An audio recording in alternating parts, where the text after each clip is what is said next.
Well, it is my honor now to welcome and recognize the presence of very revered guests. And I'll begin in no particular order. First, His Royal Highness, Dr. Haliru Danusa, CFR, Emir of Shonga. Please, let's put our hands together for him. He's right here with us. He has graced this occasion with his presence.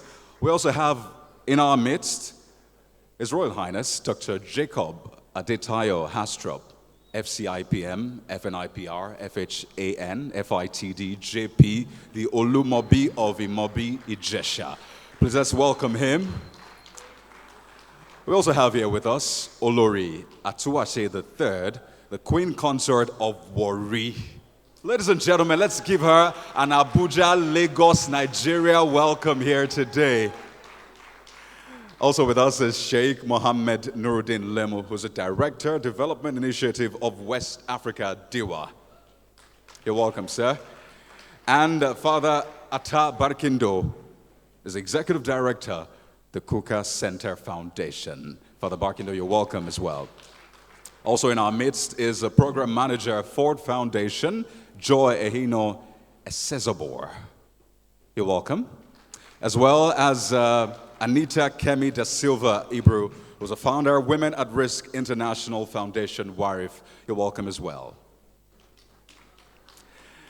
Well, this is the climax of the event. So I'd like us to brace up for this next plenary. It's actually the final plenary for the day. And I just, I gave that saying earlier on that my people always say the biggest masquerades always show up at the end. And that's exactly what we're doing this afternoon. So distinguished guests, ladies and gentlemen, it is now time for plenary 3, and it's on what is a role of religious and traditional leaders in GBV interventions that promote equity and address poverty. Well, this plenary will be moderated by Anita Kemi da Silva Ibru, founder of Women at Risk International Foundation. So let's put our hands together for her as she comes to the podium.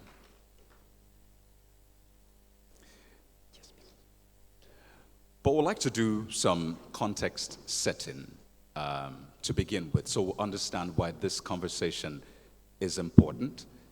Over there, ma'am. Yes, please. Thank you very much. And to do that for us is the Program Manager, Ford Foundation, Joy Ehino Esezobor. Please let's put our hands together for her as she comes to set the context for this all-important conversation. Please let's keep clapping until she gets here. Thank you very much. Good evening or good afternoon, everybody. I would like to stand on existing protocols. And I want to make you a promise that I will not take more than 3 minutes. I know everybody is tired and you want to go. My name is Joy Ehino Esezobor, and I'm the program manager at Ford Foundation. Ford Foundation has one regional office in West Africa and it's in Lagos. I liked the song that that was played before this session began, "The Coat of Many Colors." It sits very deep with me because it has a lot of meaning. And because we are talking about women and girls, it's very, very important. And that song was very timely. To explore the roles of religious and traditional leaders in GBV intervention, GBV is gender-based violence, that effectively promotes equity and address poverty, which is what the panel is going to talk about in the next few minutes. It's very important that we set some context.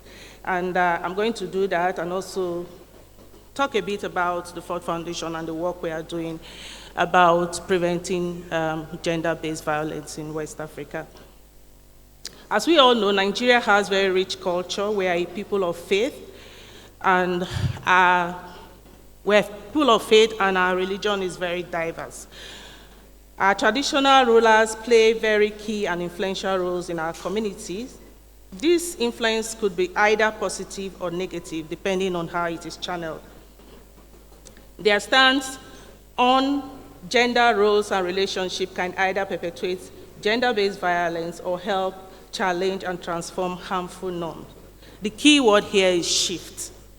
A shift in those who have power, as well as a shift in those who hold powers in communities.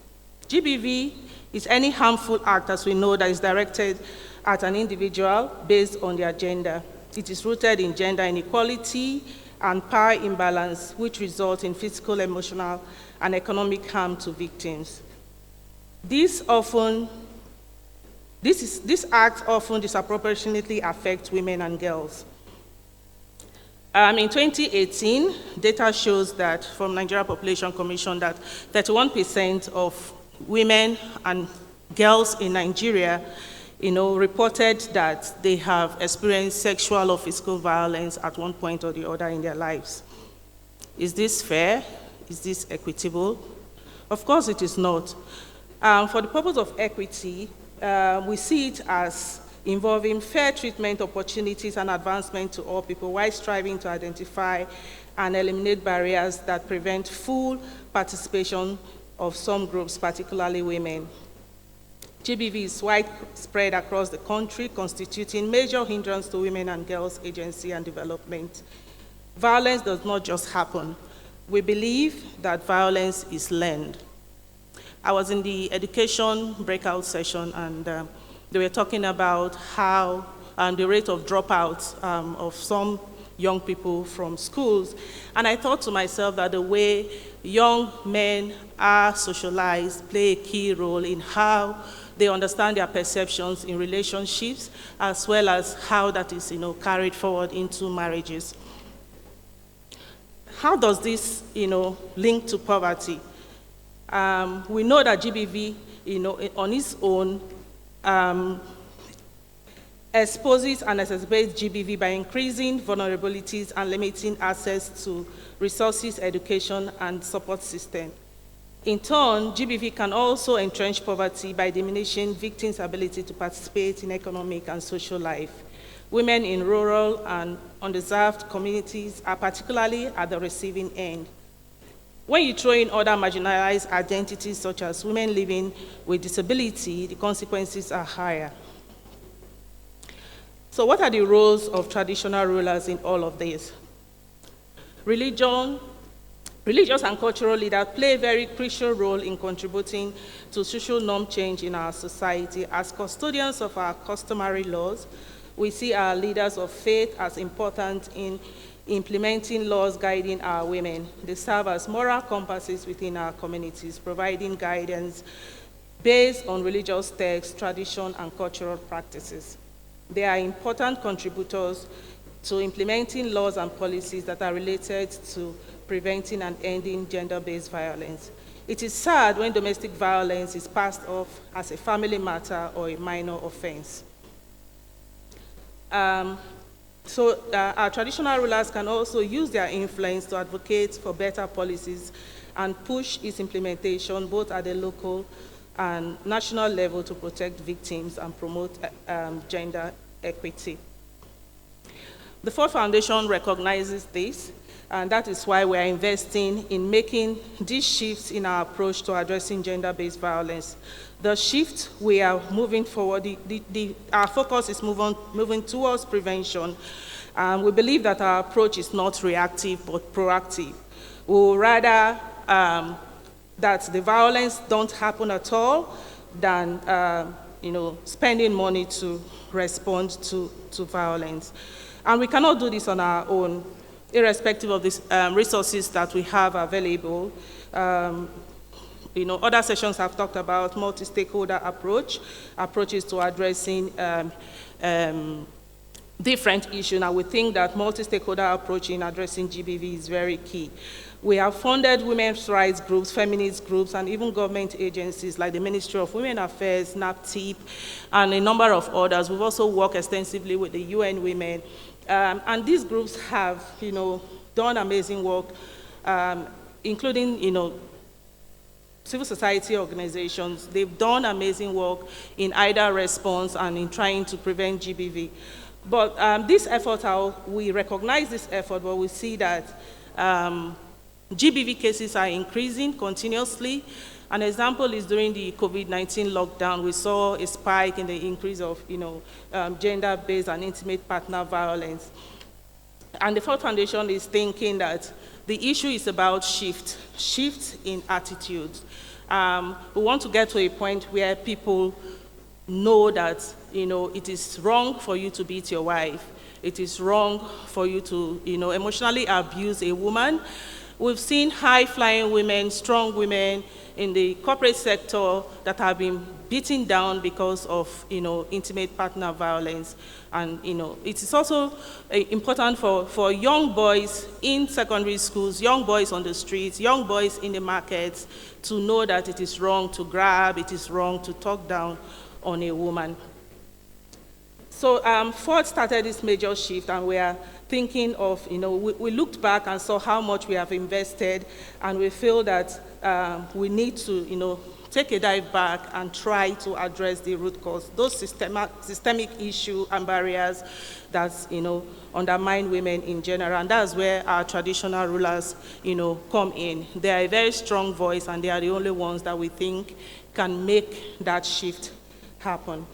So I know that everybody is tired. I will just end here, and I know that the panel is, made up of very strong people with various years of experience in this, and I'm handing over back to Kemi to introduce the panelists and take this conversation forward. Thank you for listening. Thank you very much, Joy. Well, good afternoon, everyone. Thank you so much for waiting. We always say, what? We keep the best for the last. And this indeed is one of the most amazing panels that I have been privileged to moderate. I'm going to very quickly piggyback on Joy. We know Africa is the poorest continent in the world. We also know that the largest marginalized groups of poor people are found on the African continent. It is said that 429 million Africans live in poverty, and 87 million of those are in Nigeria. The reasons why is not why we're here, but the reason we're here is to try and understand this through the lens of gender. As Joy rightly said, gender-based violence is a pervasive issue that we are all familiar with. Most of us will probably know that it affects 1 in 4 girls before the age of 18 in Nigeria. And we also all recognize that it affects us not just morally, not just emotionally, but also economically. We know, for instance, that $8.8 billion is lost in our GDP because of gender-based violence. So how do we solve this issue? How do we look at this issue through the lens of solutions? In other words, how do we solve the problems of the world? How do we solve the problems of women? And I am thrilled to announce that I have with me the group of amazing, wonderful individuals, both traditional and religious leaders, to do just that. I'm going to start by welcoming the only female leader on the panel. First, Her Royal Highness Olori Atuwase III, the Queen Consort of Warri Kingdom. It's a pleasure to have you.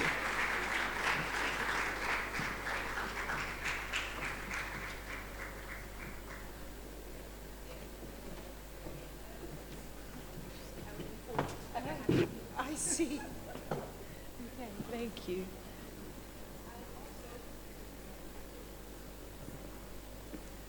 I would also like to welcome His Royal Highness, Dr. Jacob Adetayo Hastrop, the Olumobi of Imobi Ijesha. Thank you very much, sir.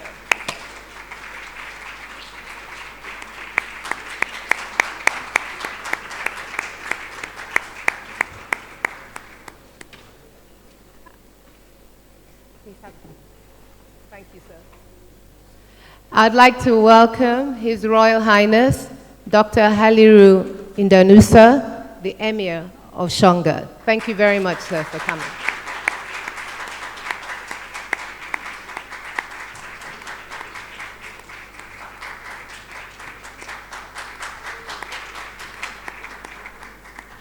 Please allow me to welcome right. So, are you sure?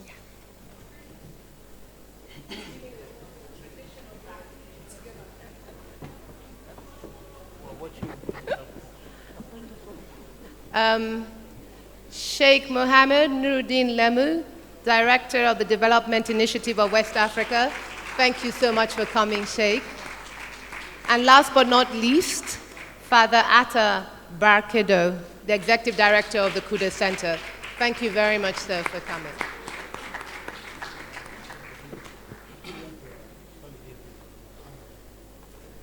I'm going to very quickly jump into the questions because I know that we've all been anxiously waiting and excited about this prospect.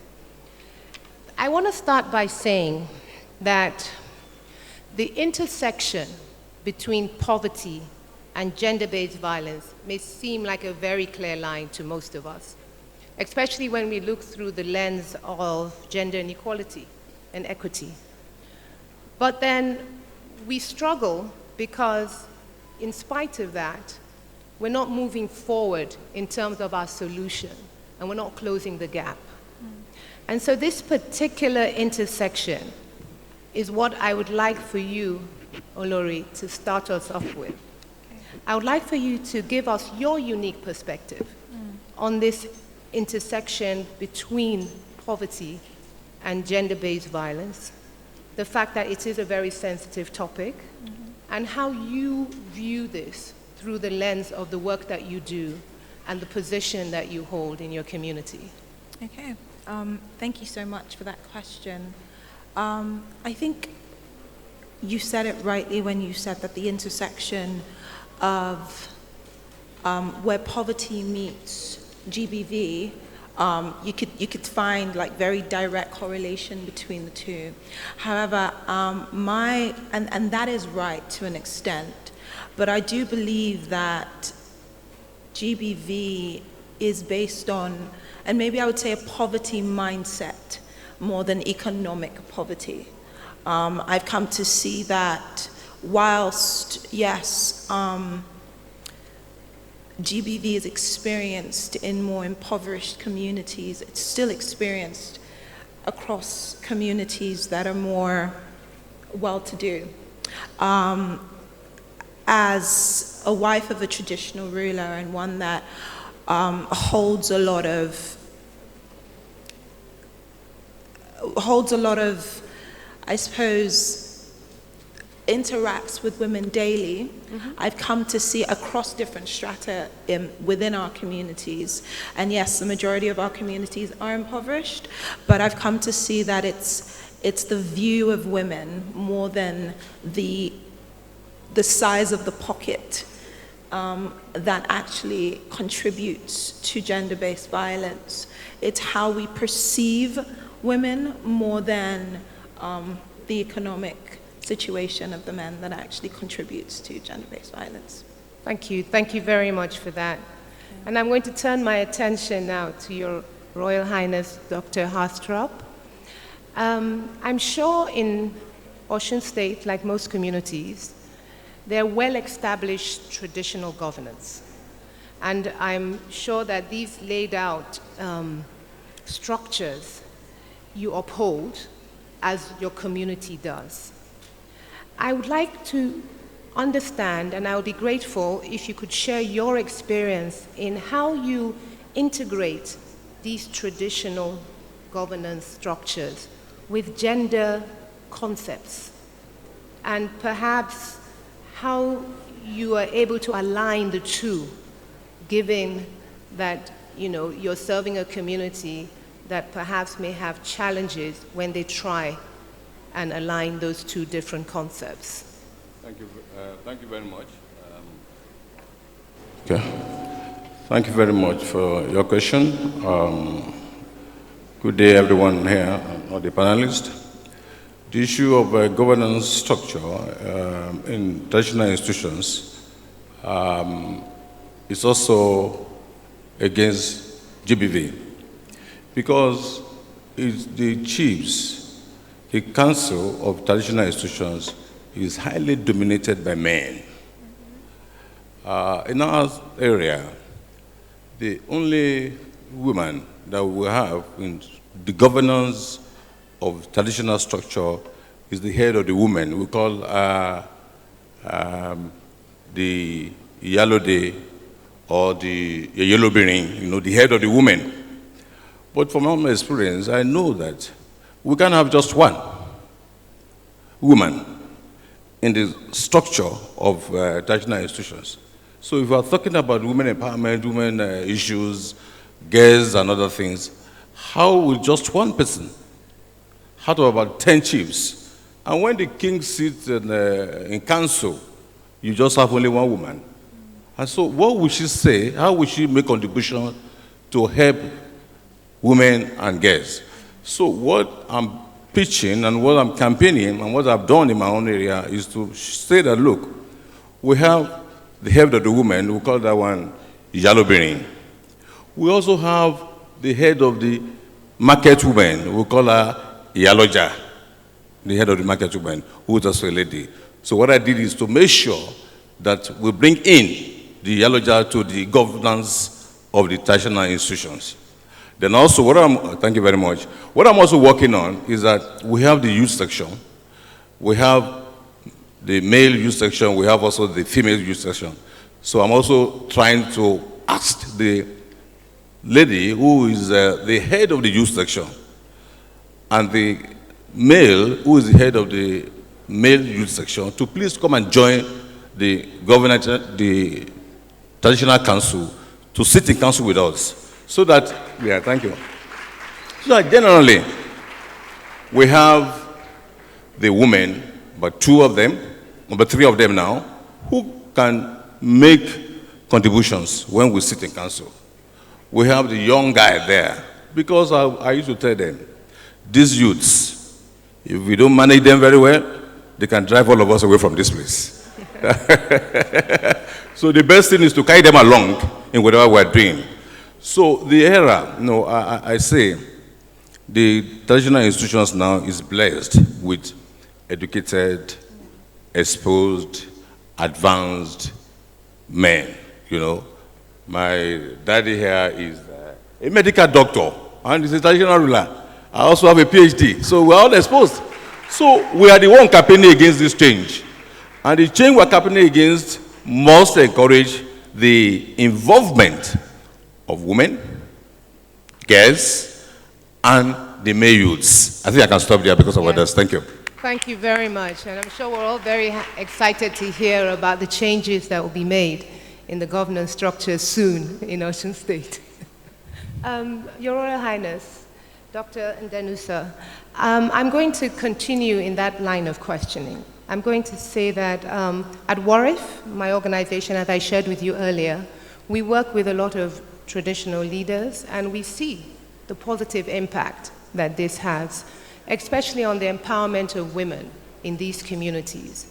I'll be grateful if you could share with us a few lessons that you would have from Ilorin working in these spaces with these communities and the women that are in these communities, and to see and share with us, how do you walk that fine line between being that revered traditional leader, but also impacting in your community by empowering the women?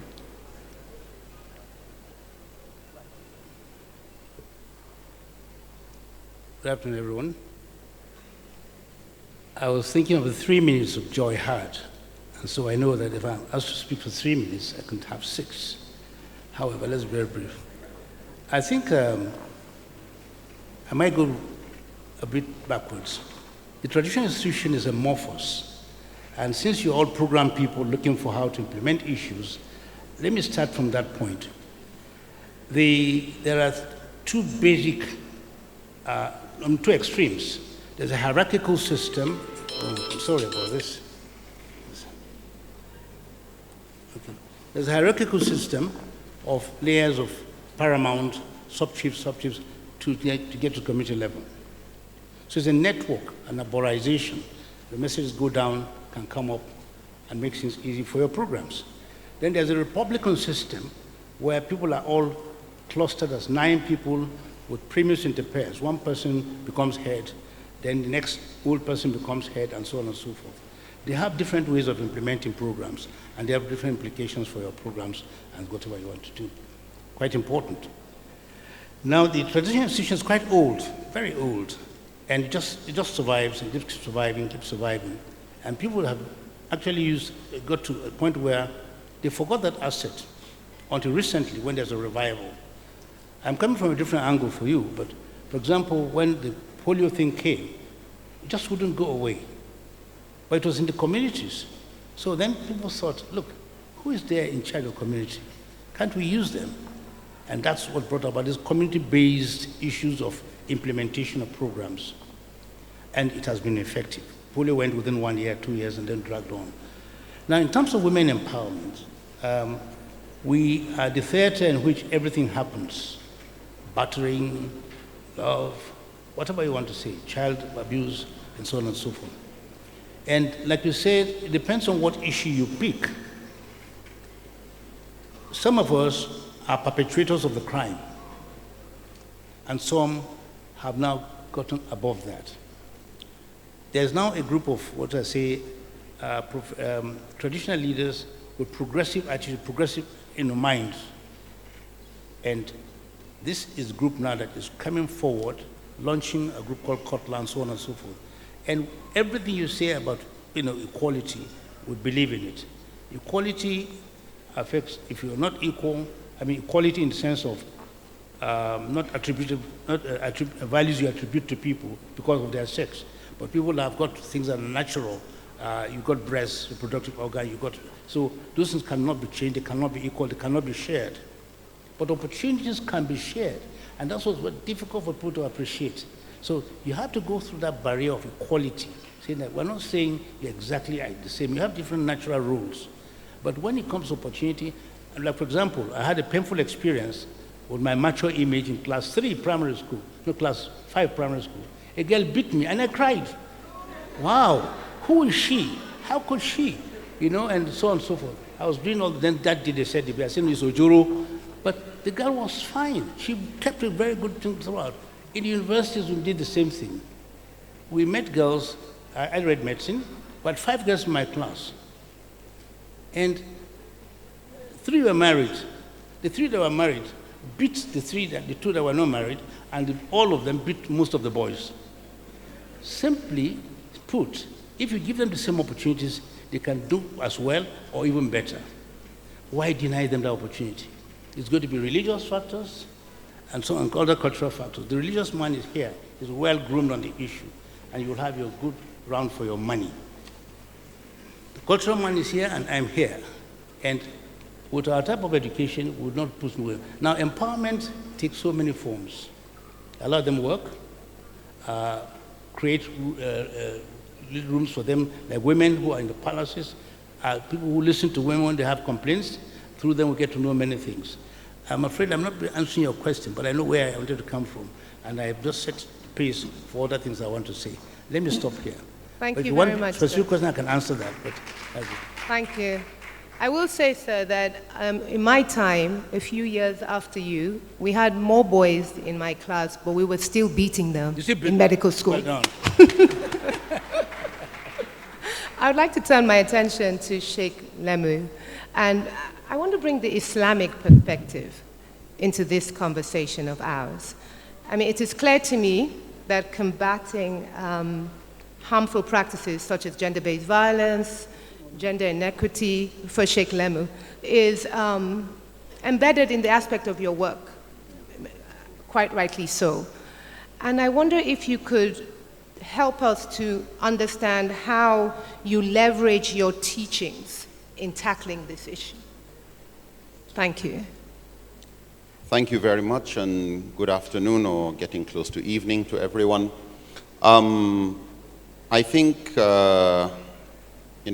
in the presentation of Miss Joy from Ford Foundation. I think she summarized some of that. I would like to say from an Islamic perspective, God is not gendered. God is not a male. God is not female. God is not pro-men or pro-women. He is pro his creation. When the tendency for most people is to try and look at God as being like their fan, the head of their supporters club. Muslims would like to think God is a Muslim, or Christians would like to think God is a Christian. Some would like to give God ethnicity. That's how far some people go. When it comes to the subject of human beings, and this is one of the most important qualities I think we need to keep protecting as sacred, the humanity of people, irrespective of whether they are male or female, which ethnicity, which tribe, which religion, which age. The moment you're a human being, you come with a dignity that has to be respected, irrespective of your gender. And so we look at men and women as just souls that have been given particular forms of biology in this world, but regarding your value in the eyes of God, it's tied to what's the quality of your character. Something that the Quran, the teachings of the Islamic text, and the Sunnah, the tradition of the Prophet Muhammad, peace be upon him, taught us is there is one attribute that God has restricted himself on. We don't put limits on God. But the Prophet Muhammad, peace be upon him, said that God said, I have forbidden oppression on myself and I forbid it to you. If there is one type of prayer, Prophet Muhammad said, God will answer, and he doesn't care about the religion of the person who makes that prayer. It's what in Arabic they call dua of mazloom, the supplication and prayer of a victim of injustice. The Prophet Muhammad, peace be upon him, said, there is no barrier, there is no hijab between that prayer and God's response. Why? God does not tolerate injustice to any, not even to his creatures, how much less another human being. So when it comes to the subject of gender-based violence, any form of violence, abuse, verbal, financial, physical, is completely haram.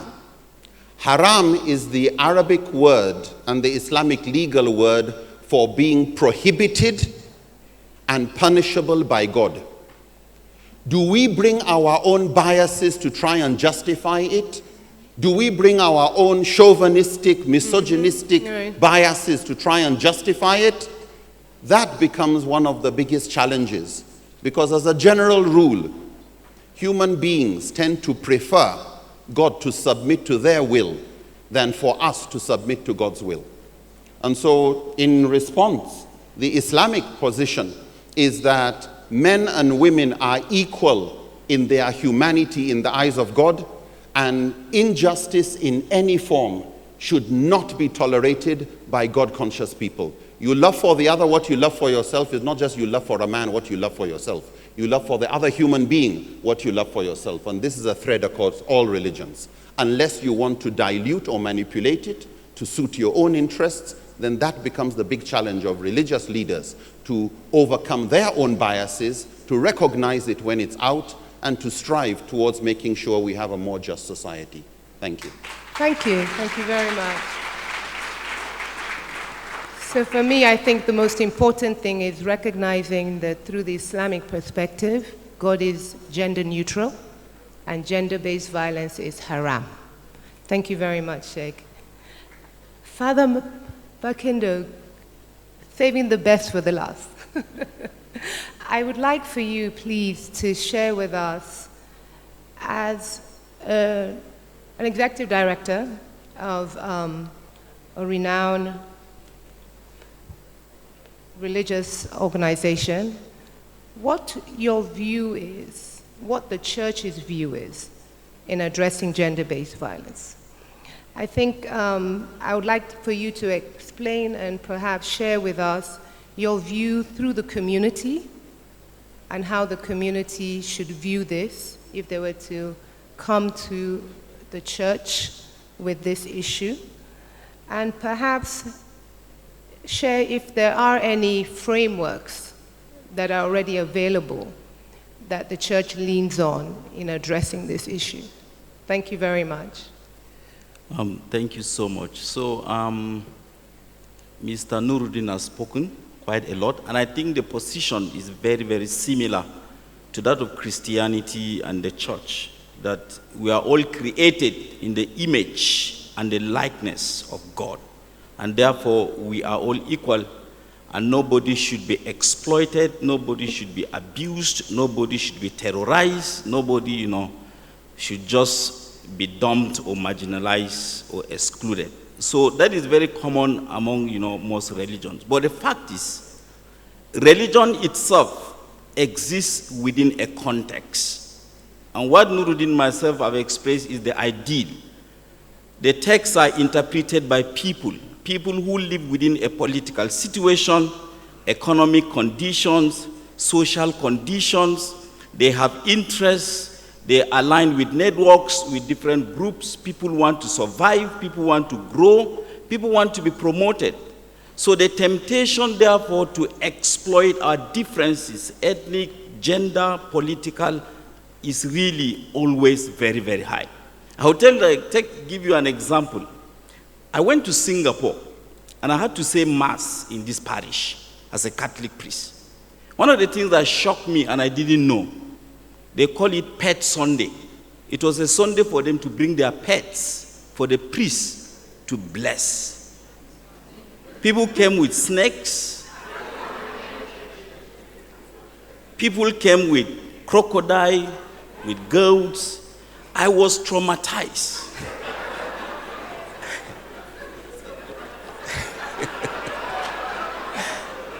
Really, I was traumatized. So the ideal is there. What God wants is there. God is pro his creation, as Nuruddin has said. But you and me take this context and the things that God wants, and we interpret them to a point that we go beyond just promoting even the rights of a woman or the rights of a child, including the rights of animals. And when I told them in church that these dogs you bring, we eat them in my place, they reported me to the Archbishop. Oh dear. You understand? I was almost stopped from conducting Sunday services. So I think that is very important. And for us at the community level and the work we do at the Kuka Center, we have recognized the capacity of religious leaders, understanding their responsibilities in preventing and combating gender-based violence. So the best we can do is to provide the training, develop the policies that are necessary to support them in preventing gender-based violence.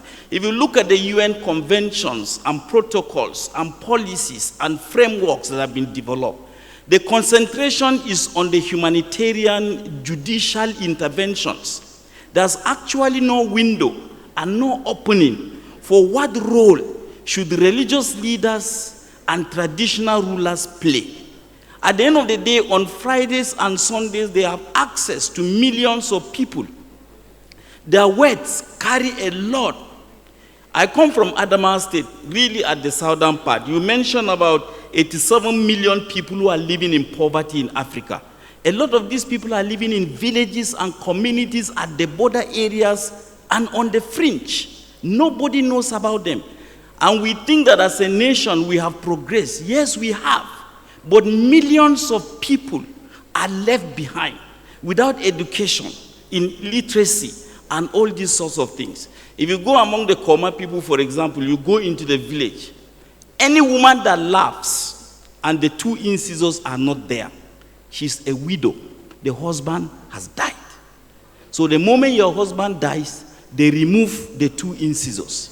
And this is 2024. The practice is still ongoing. And we are speaking here in English. These people may not understand English, they may not even understand Hausa. But there's a particular religious and traditional belief system that is guiding them to undertake some of these interventions. So I think the point you have made is correct. We still have a lot to do. God has told us what he wants, but interpreting what God wants is done by human beings like you and me. And I think how to tackle and to end the culture of impunity will be important. Thank you. Thank you very much.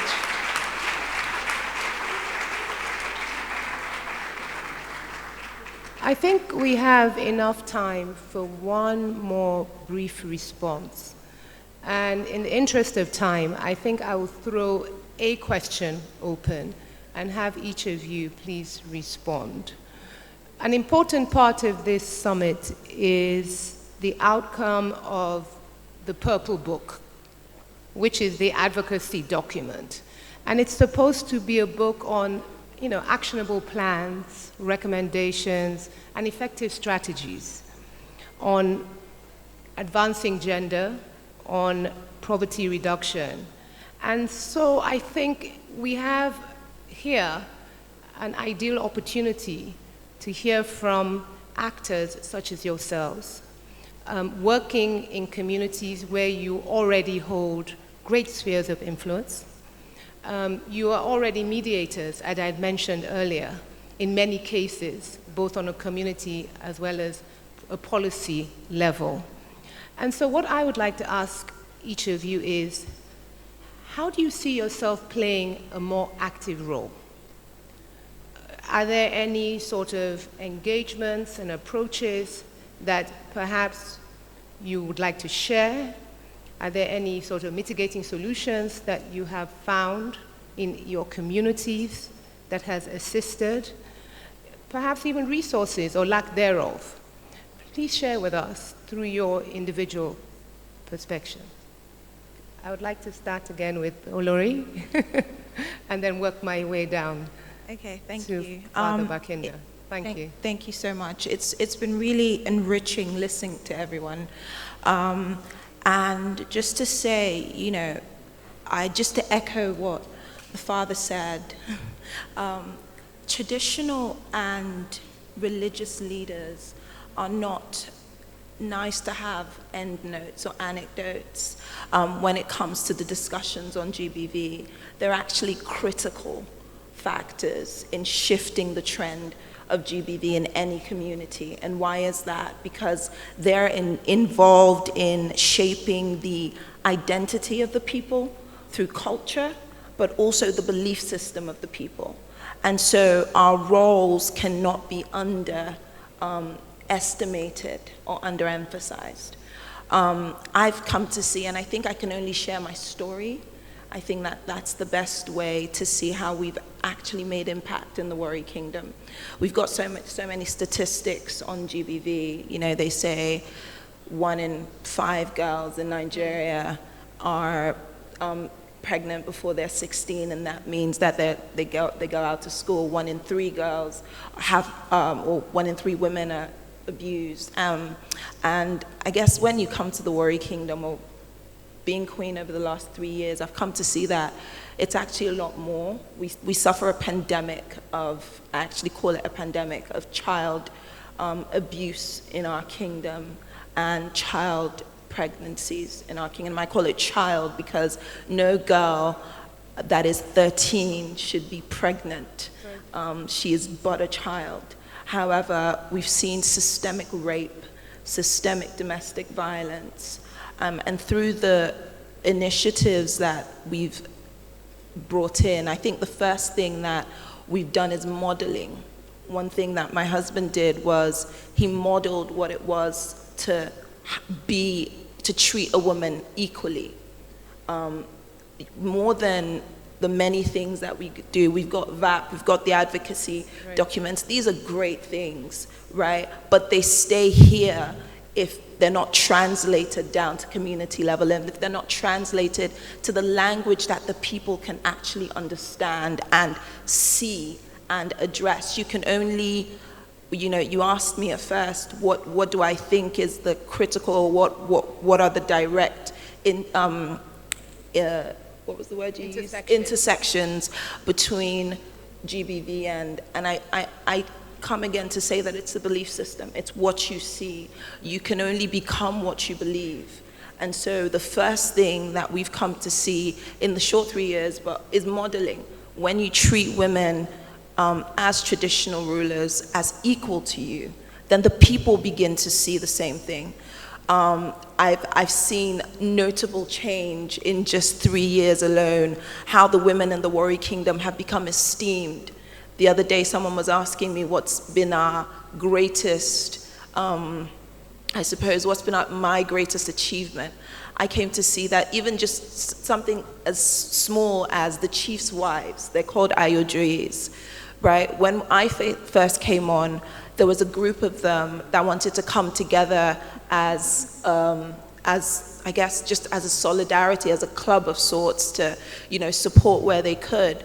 But the chiefs were very much against it, and they didn't want their wives to come together because there was the belief that when you put women together, all you get is trouble. And so they came to me and said, you know, please, can you speak to Baba so that he can talk to his chiefs? And I told them, no, there's no need. Let's just start small. And I said, waiting fine. You know, this is year one. You know, by year two, I saw more chiefs' wives coming on at the coronation anniversary. They all bought the Ashobi and they were all coming together. And they mentioned them. After they mentioned the chiefs, they mentioned their wives. And I felt, I noticed that. But not all the chiefs' wives were on there. But I was like, okay, we're doing something. I've got more. By year three, all the chiefs' wives, just this last coronation anniversary, all the chiefs' wives had joined the Ayodris, and they all came to pay homage, and they were all being recognized. And we see that from the palace, esteem is trickling out into the chiefs, and then hopefully into communities. So that's one way. Modeling is critical, because people can only see or become what they see. Exactly. Right? That's For the longest time, gender-based violence has been okay because our belief system and our culture perpetuates it. It allows it. Men are seen as almost superior to women. And the systems that are put in place, our traditional systems and our religious systems, encourage such perpetuation. We have to be honest with ourselves here. We're not just here to speak English. We're here to prefer solutions, right? And so our traditional systems must start putting their money where their mouth is by encouraging and modeling respect to women. Because when you respect your women, the men at home, the boys at home will respect their girls. Well, that's the first thing. The second thing is we must begin to encourage economic empowerment. And this is beyond giving palliatives. It's good, it's great to give palliatives. I mean, that's nice. But they say you give a man a fish, or a woman in this case, and you feed him for a day. You teach a woman to fish. You teach her how to smoke fish, salt fish, you know, fry fish, and you feed her and her community for a lifetime. I've come to see directly through the programs that we do, you know, through the Warrior Women Enterprise Fund, something that I've been doing just over the last 2 years, where we take women on and we teach them to upscale their businesses. And these are market women. These are women that are traders. These are women that are fisher women, you know, as grassroots as you get. And we come to them at community level and we teach them how to upscale their businesses. We also speak to the heart of the women. We give them a safe space to discuss the issues at home. Initially, it was really tough. There was a lady that, at our just concluded, one of our programs that we just included called Establish Her, there was a lady, and for the sake of, I suppose, privacy, her name is Alero. A 38-year-old woman, and she was a bit nervous to begin, but she had issues at home because her husband was beating her. And after he would beat her, she would have to be okay with them giving away their daughter to an older man to essentially have his way with her because they owed him money. And at community level, these issues are hushed for the sake of honor and for the sake of privacy. Don't tell anybody. But when we create safe spaces for these women to bring their issues, and then also ensure that we are safe spaces for them, they know that, they can come to Olori and say, okay, Olori, this is the issue that we're having at home, and we're finding redress for them as traditional leaders. Then we really begin to shift the narrative on GBV at the communal level. So transformational change through modeling. Thank you so much. Thank you. Your Royal Highness, Right. Dr. Ndanusa, would you Thank- like to... okay. Oh, Is it me? oh, please, go ahead, sir. Huh? Yes, please. Okay, go thank you ahead. very much. What you asked for is just strategies that we can use to support this issue of GBV. But I'll just give you 3 or 4 points because of our time. One, if you're a king in the Yoruba land or Southwest, there's a process that we now used to go through before the installation of the final coronation of being a king. So the people, they respect and fear us a lot, because they believe that we consult with the gods. So whatever we say, they're always afraid of us. So what I'm saying here is that to help GBV issues, in our own community, we are mediators to issues or anything that happens, whether there is discrimination against harassment or anything against girls or women. If they bring it before the king, and if the king gives order or says something, there's tendency for them to be so afraid. So what I'm saying is that as traditional rulers, we should be able to carry the campaign to make sure that we give order, we influence because of who we hear. Anything against harassment or anything against GBV, that is one. The second aspect is that my own area, we call for town hall meetings, or we call it market square meetings. Once in a month, we call all the 2 sets, one for the women, one for the men, and we call all of them together to educate them, to discuss issues about the community, and we share experiences with each other, and we make sure that we're still sane in what we're doing in this community. Then the last one I want to say, we're all leaders in our various stand. The traditional rulers are leaders too, and we must make sure we do the best as traditional rulers to make sure that we encourage the issue of economic empowerment. I will give you an example from my area. I normally used to facilitate having grinding machine, having some other things for them, to empower them. But one major point I want us to consider here is that most of the men who are farmers, when they're broke, all what the woman realizes and what the profit and everything, they collect from them. And that's the end of the whole story. So what are we going to do in this area of the men who are not working and they are so dependent on the woman, and this is the woman who have empowered. So what will happen? What are we going to discuss? What are we going to do to these men to make sure that the women will be able to do their businesses and they will empower them and make sure that they are dependent on the men. Yeah. So that's one area. But I believe also the aspect of the rule of law. Of recent, the issue of Nukwe led us to the National Assembly on how they can include traditional rulers in the new in the review of the Constitution, of the Constitution, that because we're the one that is close to the people, So we're able to influence, we're able to talk to them. We did that, but the review of the constitution is still on. So these are the areas we need to look at from time to time so that Thank you. the Thank women you will so be much, fine. sir. Thank you. Thank you. So community engagement, ensuring Community that engagement, yes. on a policy level, we have all the traditional rulers actively engaged in the conversation. Thank you very much, sir. Your Excellency, Your Royal Highness, would you like to add anything to the conversation about the role? Yes.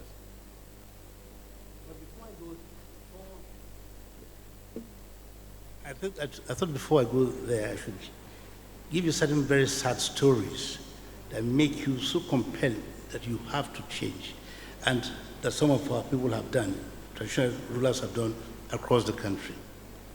There is, let me just read a small part, just a few 30 seconds. There's a community, harmful practice known as Ukewe Ngolo. I can't really call it well. It's called the money woman. It involves distressing tradition of infant marriage. You're indebted to somebody, you try all your assets, now you say your baby unborn. And that debt goes on through generations if you cannot pay. If it comes out and it's a male, you still owe to pay that debt with a baby. And that boy can get enslaved until the thing is discharged. Our people got onto it, took it to the state government, for thank God, abolished. There are many, many things like that, strategies that we, and many issues like that have been tackled. There's the issue of a lady recently who went into a shrine in the southeast, went and picked some. She's very poor. She was a widow, and picked some. Was it a fruit or something in the?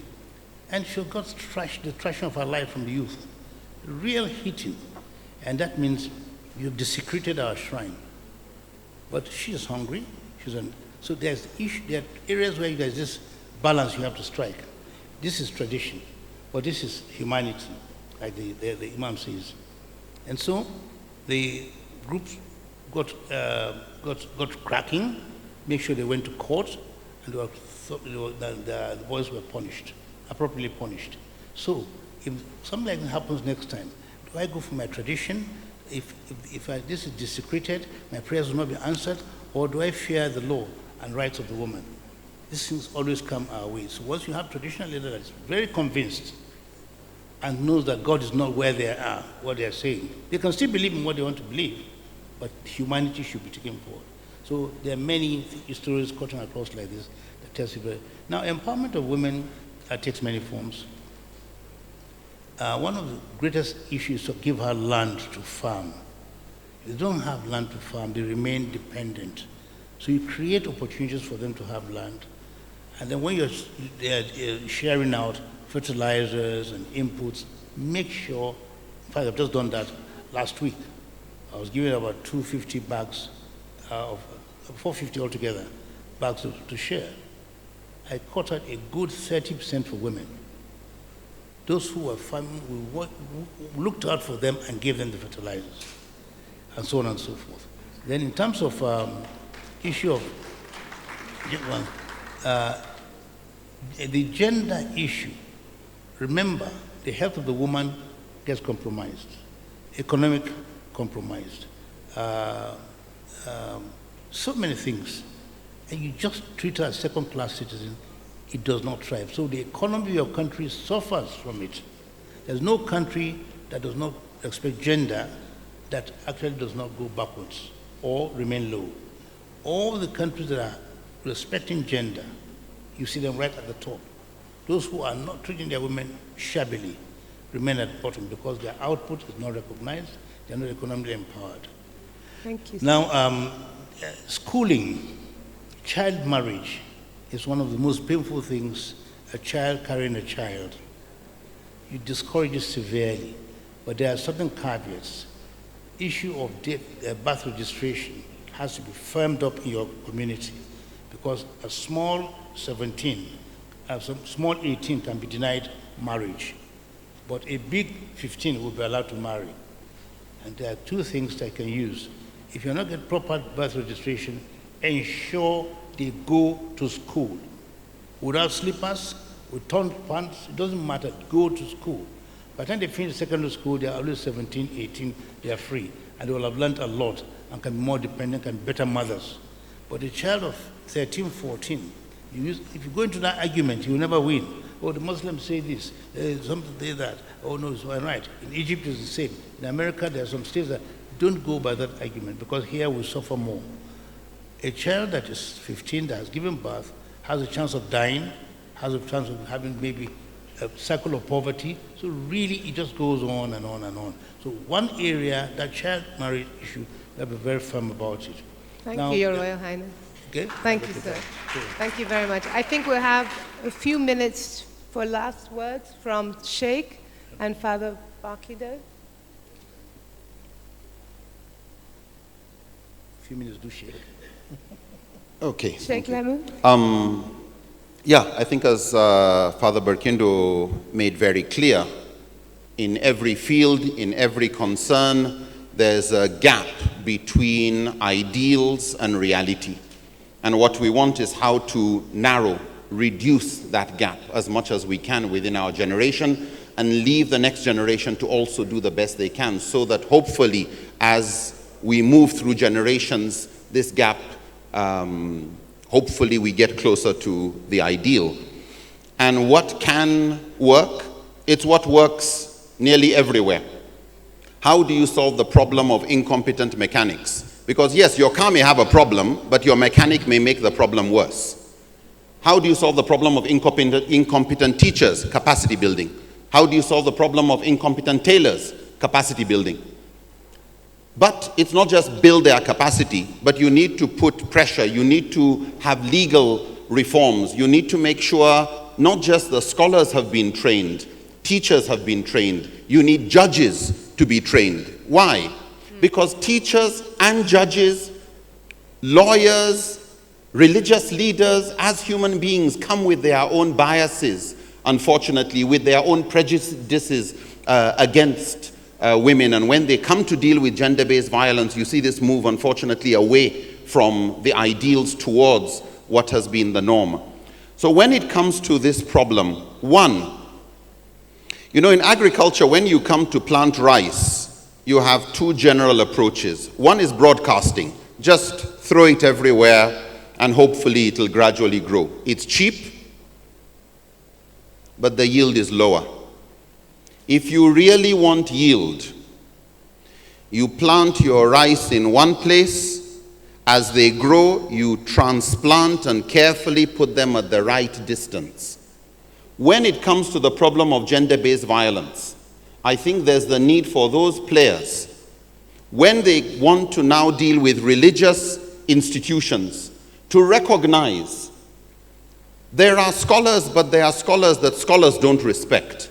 There are scholars who, if they speak, other scholars consider them as their teachers. They're not just all scholars. It's just like saying people who wear lab coats are all doctors. Everybody that's called a sheikh is called a sheikh. There are specialists that the scholars know. Like many villagers who come to the hospital, the moment they see you wearing white, they go to your place. The guy takes his pregnant wife even though you're a dentist. Why? Because you're called a doctor and you look like a doctor.